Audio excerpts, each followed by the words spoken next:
well, here it is, the Panasonic Z95A. So this is one of the first Panasonic OLED TVs with Fire TV built into it. I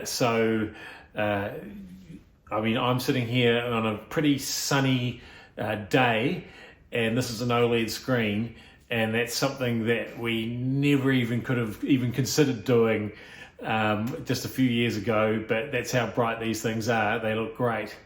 Let's put it through its paces, and I'll show you some of the tricks and upgrades for this new flagship Panasonic OLED. So the first thing to note, of course, is that with Fire TV built in, you get a whole new home screen, obviously. So I'll just bring that up here. And for any of you who've used one of the Fire TV sticks before, the dongles that just plug into the back of the TV, this will look pretty familiar to you. So you've got your sort of your favorite apps easily accessible across the top there, and then there's a whole lot of sort of recommended stuff that pops up underneath as well. Things that you might be interested in watching, based on what you've been watching so far. I don't generally worry about all that stuff below there, but obviously, time's short, and I've got a list of things that I'm wanting to watch. But I guess if you are just wondering what to watch next, then those recommendations, probably are more useful for you. If we just go back into Plex, where I've got Furiosa all lined up, and I'll show you some of the other features that Fire TV brings to Panasonic. So you can see here this amazingly bright and clear picture in this sunny daylight room, and no problems seeing this action at all here. We can immediately jump to change the picture settings. And if you've used a Panasonic TV at all, literally in the last 2 decades, the operating system doesn't seem to have changed that much until now. You used to have to go into this settings page. It would take over the whole screen, and there'd just be a list within lists within lists of settings. It was impossible to navigate. A really sort of ugly kind of font that was used that they never ever seemed to change, and it was just a bit of a nightmare, to be honest, navigating that settings menu, no matter how good the Panasonic panel was. Well, now that the Amazon's Fire TV operating system is all built in, you'll see that when we go to those, the settings menu comes up on the side, and it's transparent. You can see everything clearly on the screen playing the whole time, and we can instantly jump to different picture settings, for example. So I've got AI deciding what the best picture setting is for this at the moment, if I just bring that up again. But we can do things like go down to the old filmmaker mode, and you can immediately see the difference in the picture there. You get those sort of more matte cinema-like colors there. If I just bring that up, I'm not sure how well that comes across on the video, but it's so much easier to access those settings more quickly.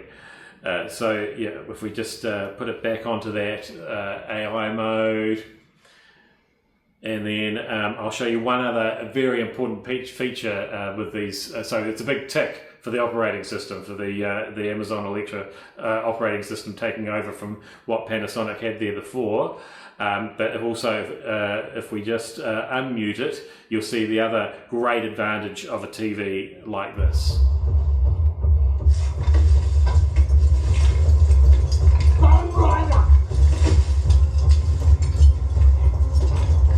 So hopefully what's coming across in the video now is you're getting some pretty good sound,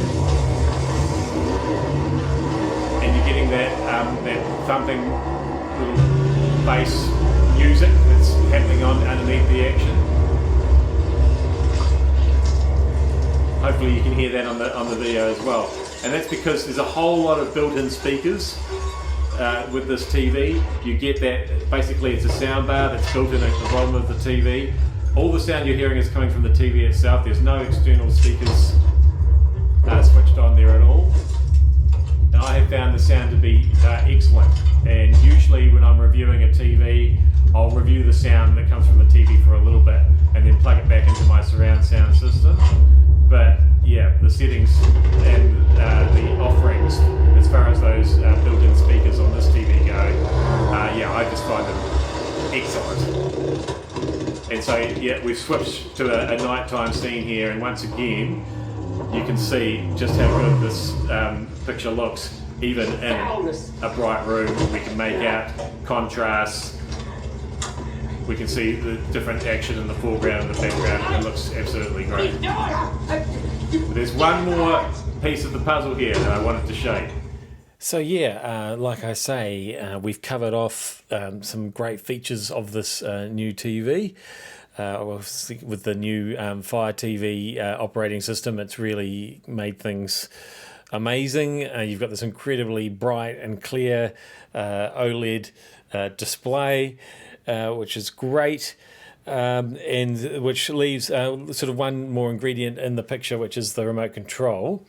So as you can see, this is a super long remote with heaps of buttons on, which is kind of the complete opposite of most other remote controls for most other things that come out these days. And so, yeah, I do wonder if this is still Panasonic just sort of hanging on to old school thinking, because you've got like a full number pad on there. Like, what is that for? Why do you need all these buttons? And you know, they're thinking about terrestrial TV, I guess, because like they've even got like a little, you know, go back to normal TV button on here. I don't even have a way of connecting my TV to normal TV, so yeah, that's all just a waste of remote control, all that stuff. But you know, I always say it's nice to have a button, you know, when you need one, than to not have it when you do. There are some interesting ones on here. So obviously that big blue one there in the middle is your Alexa button, and yeah, so you can talk straight to your TV through that. I mean, this flagship Z95 has and a microphone array built in anyway, so if you want to, you can talk to the TV anyway. But sometimes that can get a little bit messy if you've got other echo devices within hearing distance. And so yeah, it's quite nice to have that dedicated Alexa button like on the Fire TV remotes as well. And as you can also see, there are a heap of shortcut buttons up here for Prime Video, Netflix, Disney Plus, YouTube.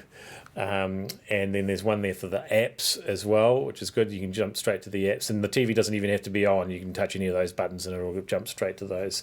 But what I really like is that there's actually a programmable shortcut button there. So you can program that to take you to an app.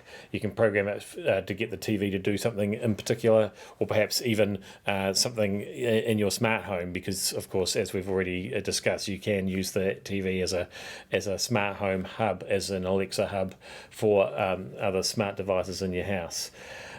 So yeah, there's a heap of buttons, and as I was saying before, with the settings menu on the TV itself, there's still just you've got a little few too many options. It's great to have lots of options, but yeah, I mean, this is definitely a remote that you're not going to lose. Let's put it that way.